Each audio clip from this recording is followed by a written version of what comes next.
Welcome to the Tech Egg. Don't get scrambled. Enjoy the video. In this video, I will explain how to change oil in your Kia Sorento. First, gather your new oil, a new oil filter, a wrench, and a drain pan. Safely lift the front of your vehicle using a jack and jack stands. Ensure it's stable before proceeding.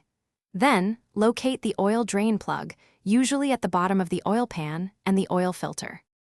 Once your vehicle is safely elevated, place your drain pan directly under the oil drain plug. Using the correct size wrench, carefully loosen and remove the drain plug. Be ready for the oil to flow out immediately. Let the old oil drain completely into the pan.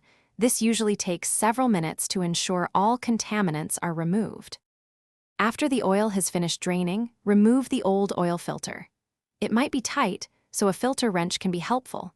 Take your new oil filter and apply a thin layer of new oil to its rubber gasket. This helps create a good seal.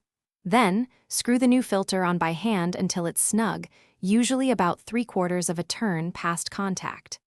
Now, reinstall the drain plug, tightening it firmly but without over-tightening. Lower your Kia Sorento. Open the hood and locate the oil fill cap. Pour in the recommended amount and type of new engine oil, typically around 5 to 6 quarts. Start the engine briefly, then turn it off. Check for any leaks and verify the oil level on the dipstick. Thanks for watching. Consider subscribing if I helped unscramble your problems.